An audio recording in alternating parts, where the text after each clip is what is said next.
जय हिंद दोस्तों। उम्मीद करता हूँ आप सब अच्छे हो। दोस्तों लोन रिकवरी हेल्प में सभी का स्वागत करता हूँ। दोस्तों अगर आपने भी लोन ले रखी हैं और आप उससे लोन की किस्त नहीं भरी जा रही है, आपके मल्टीपल लोन हो चुके हैं, आप एक लोन को चुकाने के चक्कर में दूसरे लोन को चुकाने के चक्कर में तीसरा लोन ले रहे हैं, आप ऐसे करके आपके मल्टीपल लोन हो चुके हैं और आपको अब समझ नहीं आ रही, आपने पेडे लोन भी ले लिए, आपने एनबीएफसी लोन भी ले लिए, आपने क्रेडिट कार्ड भी ले लिया, आपने बैंकिंग लोन भी यूज कर लिए और आपके बहुत सारे ऐसे लोन हो गए, आपके 10-10 हज़ार के भी बहुत सारे लोन हो गए, आपके 1 लाख 2 लाख 5 लाख 10 लाख के भी लोन हो गए। आप एक बहुत बड़े ट्रैप में फंस गए। अब आपको इस ट्रैप से बाहर निकलने के रास्ते तो हैं, लेकिन अब आपको बताने वाला कोई नहीं है। तो हमारी वीडियोस के माध्यम से हम आपको स्टेप बाय स्टेप बताने वाले हैं कि इस ट्रैप से आपको कैसे बाहर निकलना है। अगर देखो दोस्तों, आज की डेट में बहुत सारे लोग हैं जो कि ट्रैप में फंसे हुए हैं। आप अकेले नहीं हो, पहली बात है आप अकेले नहीं हो। कमेंट में चेक करना और कमेंट में आप जरूर बता के जाना कि हाँ आपके साथ भी जो प्रॉब्लम चल रही है, क्योंकि बहुत सारे लोग प्रॉब्लम नहीं बताते हैं, शेयर नहीं करते। प्रॉब्लम शेयर कीजिएगा, तभी हम आपको कमेंट में बता पाएंगे इसका रास्ता क्या है, क्योंकि रास्ते ढूंढने के लिए लोग वीडियोस के माध्यम से अपना रास्ता खोजते हैं। तो दोस्तों अगर आप चैनल पर पहली बार हो तो चैनल को सब्सक्राइब करने के साथ वीडियो को एक लाइक करना और शेयर करना और लोगों को जो इस समय लोन की किस्त ना भर पाने की वजह से परेशान है। बाकी कमेंट में अपने शहर का नाम और कंपनी का नाम लिखना मत भूलिएगा, क्योंकि हम आपको बताने वाले हैं आपके शहर में रिकवरी एजेंट आ सकते हैं या नहीं आ सकते। बाकी स्क्रीन के ऊपर आपको नंबर दिख रहा होगा, ये कॉल बुकिंग का नंबर रहता है। आप अपनी अपॉइंटमेंट बुक करवाकर आप मुझसे डायरेक्ट बात कर सकते हैं। जो भी आपकी क्वेरी होगी हम आप अपनी लीगल डिपार्टमेंट से आपकी जो भी होगी क्वेरी हम आपकी करवा देंगे। तो दोस्तों देखो, आपको सबसे पहले समझना होगा ये लोन ट्रैप है क्या चीज और लोन ट्रैप से निकलने के रास्ते क्या हैं। देखो मैं आपको डाउट क्लियर करूंगा। देखो दोस्तों, एक व्यक्ति है ज्ञान लेने आता है, एक अधूरा ज्ञान व्यक्ति को जो है बर्बाद कर देता है, एक जो पूरा ज्ञान होगा वो व्यक्ति को हमेशा बाहर निकाल देगा। इस ट्रैप से तो व्यक्ति बाहर निकल जाएगा। अब निकलना आपने नहीं निकलना आपने, वो आपने सोचना है कि मेरे को क्या करना है। तो वीडियो को पूरा अंत तक देख लेंगे तो आपका पूरा का पूरा डाउट क्लियर हो जाएगा। नहीं देखेंगे, यहीं पर छोड़ देंगे तो आपका नुकसान होगा। मेरा तो देखो, मैं तो वीडियो आप लोगों के लिए बनाता हूँ और हमारी लीगल टीम भी आप लोगों के लिए वर्क करती है। देखो दोस्तों, जितने भी लोन है ये सारे के सारे एनबीएफसी रजिस्टर्ड। मैं सिर्फ और सिर्फ उन लोन कंपनी की बात कर रहा हूँ जो आपको आधार कार्ड पर और पैन कार्ड पर लोन देते हैं, जो आपकी सिविल के आधार पर आपको लोन देते हैं। आपका सिविल 750 था तो आपको लोन मिला। आज आपका सिविल जो है डाउन होने की स्थिति पे आ गया है, क्योंकि आप एक लोन डिफॉल्टर बनने वाले हैं, क्योंकि अब आपके साथ प्रॉब्लम क्रिएट हो चुकी है। आप बिजनेस करने वाले व्यक्ति हैं, जॉब करने वाले व्यक्ति हैं, स्टूडेंट हैं, या कोई भी ऐसे व्यक्ति हैं जिनके साथ कोई ना कोई मिस हैपनिंग हो चुकी है। एक सच्चा लोन डिफॉल्टर कौन सा होता है? पैसा देना तो चाहता हूं लेकिन इसमें पैसा है नहीं, स्थिति खराब हो चुकी है। वो भी बहुत सारे लोगों को कमेंट में जरूर बताना कि स्थिति खराब वाले कितने लोग हैं कि जानबूझ के डिफॉल्ट नहीं कर रहे, स्थिति खराब हो चुकी है। हम हमेशा एक ही चीज कहते हैं, पैसा है तो पे कर दीजिए, नहीं है तो कुछ आरबीआई की गाइडलाइन है जिससे आप बाहर निकल सकते हैं। अब आरबीआई की गाइडलाइन का फायदा उठा सकते हैं, किस पर का उठाना मैं आपको बता देता हूं। जितने भी लोन है सारे के सारे आपके एनबीएफसी रजिस्टर्ड लोन है, सारे के सारे आपके सिविल के बेस पर लोन है। मैं सिर्फ अनसिक्योर्ड लोन की बात कर रहा हूं, सिक्योर्ड लोन की बात नहीं कर रहा। सिक्योर्ड लोन की स्थिति अलग है, अनसिक्योर्ड लोन की स्थिति अलग है। तो अब समझ लीजिएगा, आपके चाहे मल्टीपल पेडे लोन है, चाहे मल्टीपल कोई भी कंपनी से लोन है। तो देखो दोस्तों, सबसे पहले आपको क्या करना होगा, ये जो लोन कंपनी है आप लोगों को टारगेट किस हिसाब से बनाकर रखती है। टारगेट क्या रहता है इनकी कॉल का। ये सबसे पहले आपको एक कंपनी है, 2 कंपनी है, 3 कंपनी है, 10 कंपनी है, डज नॉट मैटर। इन्होंने क्या करना है, सबसे पहले आपका डाटा जो है सीधा टेलीकॉम कंपनी को भेज देना है।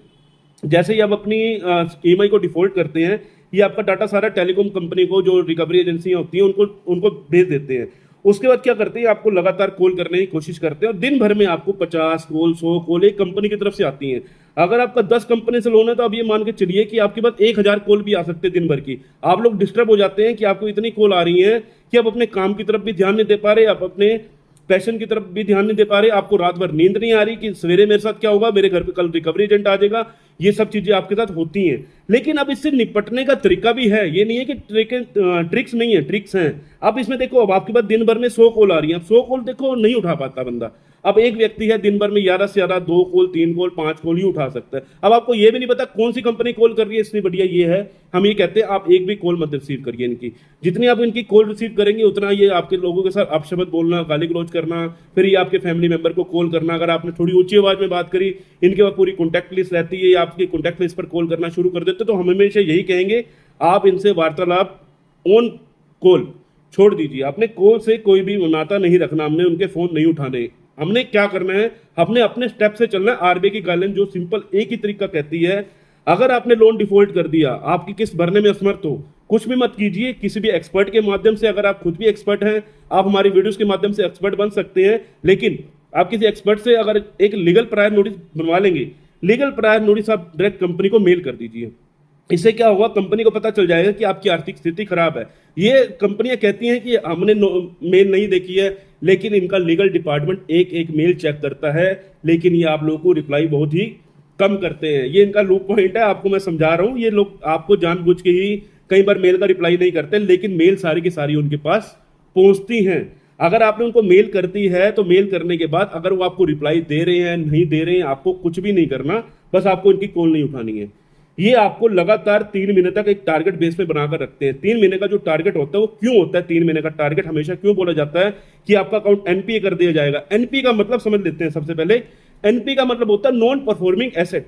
नॉन परफॉर्मिंग एसेट का मतलब क्या है, कंपनी कह रही है मुझे इस व्यक्ति से किसी भी प्रकार का कोई लाभ नहीं मिल रहा, अब मैं इससे जो भी है लीगल वे में जाऊंगी। कंपनी ये कहती है कि मैं लीगल वे में जाऊंगी, क्योंकि कंपनी के पास पूरा का पूरा आपका बैलेंस है, जो भी आपका ट्रैक पूरी की पूरी ट्रैकिंग है कि आपने भैया क्या कौन सी कंपनी से लोन ले रखा, कौन से नहीं ले रखा, क्या क्या आपकी बैलेंस शीट है, सब कुछ कंपनी को पता रहता है। तो कंपनी क्या करती है, अब आपको कॉल करना कम कर देती है। पहले आपको दिन भर में 100 कॉल 200 कॉल आती थी, अब आप देखेंगे धीरे धीरे आपकी कॉल जो है कम होनी शुरू हो जाती है।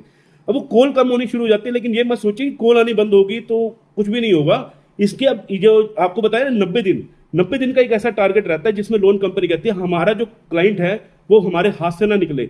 वो अगर हाथ से निकल गया तो काम खराब हो जाएगा, इसलिए वो लगातार आप लोगों को बहुत ज्यादा प्रेशराइज करते हैं, घर पे रिकवरी एजेंटों को भेजते हैं और तमाम तरीके से आप लोगों को एक प्रेशर बना के रखते हैं, हम घर पे रिकवरी एजेंट भेज देंगे।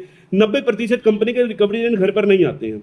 ये भी आपको बता देता हूँ, 90% कंपनियों के रिकवरी एजेंट घर नहीं आते हैं, लेकिन ये बोलेंगे हम आपके घर पे टीम भेज रहे हैं, हम आपके घर पर टीम भेजने के साथ साथ आपको 5,000 रुपये का मुआवजा भी लगेगा, हम आपके घर पे 5 लोग भेजेंगे, हम आपके घर पर आकर बैठ जाएंगे, जब तक आप पैसे नहीं दोगे हम आपके आस पड़ोसियों को बताएंगे। ये सरासर ये जो बोलने वाली चीजें सब कुछ झूठ है, ये सरासर झूठ है। ये चीज हमेशा ध्यान रखना। आप लोग कमेंट में भी बताएंगे ना, तो कमेंट में आंसर देने वाले भी बहुत होंगे, तो ये बात भी सच्चाई है। सरासर झूठ बोलते हैं कि हम आपके घर पर आ रहे हैं। जिसने आना है वो चुपचाप आपको एक मैसेज डालेगा कि मैं आपके घर पे रिकवरी एजेंट की टीम, आपके घर पे रिकवरी एजेंट की टीम आ रही है, बंदे का नंबर आएगा, बंदे का कॉन्टैक्ट नंबर आएगा, सब कुछ आएगा, वो आपके घर पे मिलने आएगा। अगर आप घर पे नहीं मिलते हैं तो फिर वो आपकी फैमिली से पूछ के जाएगा कि वो व्यक्ति कहाँ है। अगर आपकी फैमिली वाले कह देते हैं कि नहीं वो यहाँ नहीं रहता, तो वो चुपचाप चले जाएंगे, उनका कोई भी और मेन मोटिव नहीं है। और जितने भी रिकवरी एजेंट आते हैं वो सारे के सारे बिना डीआरए लाइसेंस के आते हैं। डीआरए का मतलब समझ लेते हैं डेप्थ रिकवरी एजेंट। इनके पास जो डेप्थ रिकवरी एजेंट होते हैं उनके पास 100 घंटे की पढ़ाई का एक प्रूफ होता है, जिसमें एग्जाम क्लियर करते हैं। एग्जाम क्लियर करने के बाद ही ये इनको रिकवरी एजेंट का जो है ओहदा दिया जाता है। लेकिन आपके पास 95% जो रिकवरी एजेंट आते हैं वो विदाउट डीआरए लाइसेंस वाले आते हैं। तो ये चीज आपको ध्यान में रखनी है, कभी भी आपके पास रिकवरी एजेंट आ रहा है उससे सबसे पहले डीआरए का लाइसेंस मांग लीजिएगा। अगर उस पर डीआरए का लाइसेंस नहीं है तो उससे इतनी ज्यादा बात करने की जरूरत नहीं है, भैया हाँ ठीक है मैं आपको दे दूंगा, 3-4 महीने के बाद दे दूंगा पैसे, भी मेरे पास पैसे नहीं है। अगर वो किसी भी तरह की बहसम बसाई या गाली गलौज या कुछ भी करता है, तो आपने जो लीगल प्रायर नोटिस कंपनी को दिया था सबसे पहले उनको लीगल प्रायर नोटिस दिखाओ। अगर वो कहते हैं हम लीगल प्रायर नोटिस में कुछ नहीं मानते, उनकी एक वीडियो रिकॉर्डिंग करके आरबीआई को टैग कर दो। उसी समय आपको देखने को मिलेगा, थोड़ी देर के बाद कंपनी की तरफ से आपको एक डीएम में मैसेज आ जाएगा कि हम आपको जो है रिवार्ड दे रहे हैं, फिर आपके घर पे रिकवरी एजेंट आने भी बंद हो जाते हैं। ठीक है, ये सब टारगेट रहता है कंपनी का। ठीक है, ये 90 दिन का टारगेट रहता है रिकवरी एजेंटों का। अब उसके बाद लोन कंपनी क्या करती है, बहुत तरीके से आप लोगों को इससे समस्या को बाहर निकलने के लिए आप बहुत कुछ सोचते हैं कि मैं समस्या से बाहर निकलूं, लेकिन वो आपको और समस्या में फंसा देते हैं। किस प्रकार फंसाते हैं, ये आपको फंसाते हैं आपको लीगल नोटिस के माध्यम से। पहला लीगल नोटिस कब आता है, पहला लीगल नोटिस आता है दोस्तों 2 महीने के बाद, 60 दिनों के बाद रिकॉल नोटिस। रिकॉल नोटिस का मतलब क्या होता है, अब आपको समझना होगा। रिकॉल का मतलब होता है याद दिलवाना। लोन कंपनी आपको याद दिलवा रही है। दोस्तों इस वीडियो को सेव कर लेना, क्योंकि फ्यूचर में आपके काम आने वाली है। अगर आप एक लोन डिफॉल्टर बनने वाले हैं, हो सकता है आप एक लोन डिफॉल्टर हो, आपकी अगले महीने किस्त ना भरी जा रही हो, तो सेव कर लेना। रिकॉल नोटिस का मतलब है कि आपको कंपनी रिमाइंड करा रही है, रिमाइंडर नोटिस भेज रही है कि अब इसकी पेमेंट भर दीजिए। अगर आप पेमेंट नहीं भरेंगे तो हम आपका लीगल का प्रोसेस शुरू कर देंगे। अब ये लीगल का प्रोसेस शुरू करती है कंपनी, वो किस प्रकार शुरू करती है, सबसे पहले कंपनी आपको डिमांड नोटिस भेजती है। डिमांड नोटिस जो भेजा जाता है आपको अधिकतर एडवोकेट के माध्यम से भेजा जाता है। अब एडवोकेट से भेजा गया नोटिस आप कभी भी इग्नोर मत कीजिए, इग्नोर करोगे तो फिर आपको बाद में दिक्कत आ सकती है। जो भी नोटिस आ रहा है, चाहे डिमांड नोटिस आया आपके पास, तो डिमांड नोटिस का आपको रिप्लाई करवा देना चाहिए। ठीक है, डिमांड नोटिस का किसी एक्सपर्ट से रिप्लाई करवाएंगे तो आपके लिए बेटर रहेगा, क्योंकि फ्यूचर में आपकी वो सेव हो जाता है, आपकी फाइल में एक फाइल मजबूत हो जाती है आपकी, क्योंकि कंपनी अपनी फाइल को मजबूत कर रही है कैसे, आपको नोटिस भेज के। लेकिन अगर आप उसके रिप्लाई नहीं करवाते तो लोन कंपनी आपके ऊपर केस आर्बिट्रेशन सब कुछ कर सकती है। अब इसके अंदर आपको नेक्स्ट स्टेप क्या रहता है लोन कंपनी का, मैं आपको बता देता हूं। देखो दोस्तों, वीडियो को अधूरा देखेंगे आपका नुकसान होगा, पूरा देखेंगे आपका फायदा होगा। वीडियो को सेव जरूर कर लेना। इसके बाद लोन कंपनी आपको क्या करती है, सबसे पहले एक मैसेज भेजेगी डिमांड नोटिस का। डिमांड नोटिस में साफ साफ लिखा रहेगा हम आपके प्रोसेस शुरू करने वाले हैं। सबसे पहला आर्बिट्रेशन सेक्शन 25, 138 और 316, 318 BNS, ये सब कुछ उस डिमांड नोटिस पे लिखा रहेगा। उस पे लिखा रहेगा कि आपको 15 दिन में इस नोटिस का रिप्लाई देना है। अगर आप इस नोटिस का 15 दिन के अंदर अंदर रिप्लाई नहीं देते हैं तो कंपनी आके इसको बढ़ा देती है। उसके बाद वो सीधा कोई ना कोई जो है या तो आपके ऊपर आर्बिट्रेशन शुरू कर देगी, या फिर आपके ऊपर सेक्शन 25 का केस शुरू कर देगी, या फिर 138 अगर आपने चेक दे रखा तो वो शुरू कर देगी, नहीं तो 316, 318 BNS का जारी कर देगी अगला लेटर। तो हमें क्या करना है, डिमांड नोटिस आते ही उसका रिप्लाई करवा देना है। ठीक है, अगर कई बार डिमांड नोटिस हमने आपको जैसे बताया ये आपके नोटिस को देखकर भी इग्नोर कर रहे हैं तो आपने अपनी तरफ से इनको नोटिस भेज देना है, किसी एडवोकेट के माध्यम से भेजना आपके लिए परफेक्ट रहेगा। ये क्या करते हैं, उसके बाद जो भी नोटिस आया उसका आप जो भी रिप्लाई करवाएं।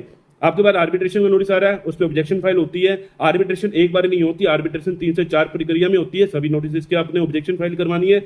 अगर सेक्शन 25 का केस शुरू करती है कंपनी, सेक्शन 25 का जो नोटिस आया है उसका रिप्लाई करवाइए। और अगर आपके पास आपके चेक दे रखे तो 138 का नोटिस आ रहा है तो उसका आपने रिप्लाई करवाना है। और तमाम तरीके से अगर आपको 316, 318 BNS का नोटिस आ रहा है तो आपने उसका भी रिप्लाई कराना है। 316, 318 का मतलब क्या है, BNS भारतीय न्याय संहिता में ये आपको पहले 420 का लगता था, अब ये 316, 318 BNS में आ चुका है। तो इस प्रकार का धोखाधड़ी का केस कंपनी करती है।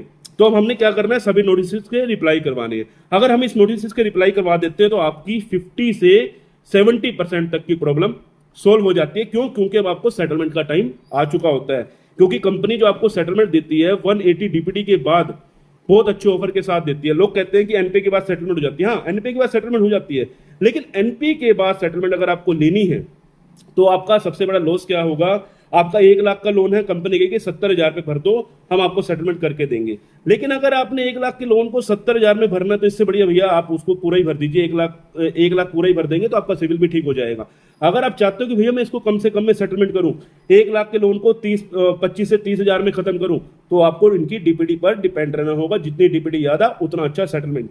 180 डीपीडी के बाद ही लोन कंपनी आपको 40%, 30% तक की सेटलमेंट देती है। बहुत सारे लोग कहते हैं मेरी एनपीए से पहले सेटलमेंट होगी, तो ध्यान रखना ये एक तरह की फर्जी सेटलमेंट हो सकती है। इसमें आपको ध्यान में रखना है, किसी एक्सपर्ट से जरूर पूछ लेना कि ये फर्जी सेटलमेंट है, ये रियल सेटलमेंट है, क्योंकि लोन कंपनी के रिकवरी एजेंट हैं आजकल आप लोगों को बहुत ज्यादा इस प्रकार जो है ट्रैप में ले रहे हैं और आप लोगों को परेशान करके आपका पैसा लेकर भाग रहे हैं। तो ये चीज आपको ध्यान में रखनी है। अब आपके पास जो भी नोटिस आया आपने उसका रिप्लाई करवाया, 6 महीने के बाद आपको ऑफर आने शुरू हो जाते हैं। अगर आपके पास 6 महीने तक भी पैसा नहीं है, लोन कंपनी अपनी प्रक्रिया आगे बढ़ा सकती है। वो जो प्रक्रिया आगे बढ़ेगी उसके अंदर आपको कोर्ट से सम्मन आ जाता है। लेकिन अगर आप किसी एक्सपर्ट से जुड़े रहेंगे तो कोर्ट के सम्मन को भी आप लोगों को इतना, एक तो कहते हैं ना, आप पोलाइटली ले सकते हो। क्यों? क्योंकि देखो कोर्ट का सम्मन आना कोई ये नहीं है कि आपने कोई कानूनी अपराध कर दिया और आपको जेल हो जाएगी, ऐसा कुछ नहीं है। देखो जेल के प्रावधान होते हैं, लेकिन ये नहीं है कि आपके पास कोर्ट का सम्मन आया तुरंत ही आपको जेल हो जाएगी, ऐसा नहीं होता। इसके अंदर आप अपनी प्रोसीडिंग करवा सकते हैं। अगर आप रहते हैं दिल्ली में, आपका केस कर दिया कोलकाता में, ये अब देखो दिल्ली से कोलकाता जाने का कम से कम आप ये देख लीजिए किराया भी लगेगा। अगर आप ट्रेन में जा रहे हैं आपकी टिकट का किराया भी लगेगा और वो कई किलोमीटर दूर भी होगा और आप वहां नहीं पहुंच पा रहे हैं, तो इसके लिए भी आपके पास प्रावधान है अपना एक वकील भेजने का। प्रोसीडिंग करवा सकते हैं आप, अपनी प्रोसीडिंग किसी एडवोकेट के माध्यम से प्रोसीडिंग करवाकर अपने केस की आगे डेट ले सकते हैं। अब वो डेट ले सकते हैं, इसमें आपको क्या होगा, थोड़ा समय मिल जाएगा। इस प्रकार आप अपने लोन को 1 साल, 1.25 साल तक खींच सकते हैं। आपको दिक्कत प्रॉब्लम कहाँ आ रही है? क्योंकि आपको नॉलेज नहीं है। अगर आपको नॉलेज रहेगी, सबसे पहले बैंक को जो आरबीआई के गाइडेंस का सबसे बड़ा जो पीक पॉइंट, जो लीक पॉइंट कहेंगे, वो आपका निकलता है लीगल प्रायर नोटिस और नोटिस इसके रिप्लाई। ये रिकवरी एजेंट ये कुछ भी नहीं है। हम इसको 1% में गिनेंगे, 99% को हम गिनेंगे तो हम इसमें गिनेंगे कि आप जो उनके नोटिस है उसकी रिप्लाई करवाइए। जितने आप रिप्लाई करवाएंगे उतना आपको अच्छे ऑफर मिलेंगे सेटलमेंट के, जितना आप आगे जाएंगे। क्योंकि लोन कंपनी को अपना पैसा चाहिए, लोन कंपनी पैसा निकालने के लिए आपको तमाम तरीके से लीगल वे में फंसाकर आपसे पैसा निकलवा सकती है, पूरा निकलवा लेगी। अगर आप किसी एडवोकेट के माध्यम से इनके रिप्लाई करवाते चले जाएंगे तो हो सकता है आपको बहुत अच्छा डिस्काउंट मिलकर आपका सेटलमेंट हो जाए। कंपनी कभी कभी आपको वेवर देती है, कभी कभी आपको सेटलमेंट देती है। अगर आप कहते हैं कि मैं नोटिस की रिप्लाई नहीं करूंगा तो क्या होगा, नोटिस के रिप्लाई ना करने पर आपको कंपनी फिर सेटलमेंट के ऑफर अच्छे नहीं देती है। कई बार आप देखेंगे आप नोटिस की रिप्लाई नहीं करेंगे, लोन कंपनी आपको कहेंगे 50% में सेटलमेंट करेंगे। तो ये चीजें ध्यान में रखनी है। आप नोटिस को रिप्लाई करवाइए, आपका वहां फायदा ही होगा, नुकसान कुछ नहीं है। लोन कंपनी अपना पैसा मांग रही है, आज आपके पास प्रॉब्लम चल रही है, आज आप रंक हैं, आने वाले समय पर आप राजा बन सकते हैं। क्यों? क्योंकि अभी आपके पास कोई भी पैसा भरने के लिए तरकीब नहीं आ रही। आप सोच रहे हैं मैं करूं तो करूं क्या। लोग अपना एसेट बेच रहे हैं, गोल्ड बेच रहे हैं, अपने लोन को चुकाने के चक्कर में अपनी गाड़ी बेच रहे हैं, अपना घर बेच रहे हैं। तो ये करने की जरूरत नहीं है। सिर्फ और सिर्फ समझदारी होनी चाहिए। माइंड को एक ठंडे दिमाग से सोचकर कि मुझे क्या करना चाहिए। वीडियो को 2 बार देख लेना, 3 बार देख लेना, वीडियो को सेव करके रख लेना। बार बार आपके ये वीडियो काम आने वाली है। तो मैं उम्मीद करता हूं आप लोग को जानकारी पसंद आई होगी। मिलते हैं किसी और इंफॉर्मेटिव वीडियो के साथ। जय हिंद, जय भारत।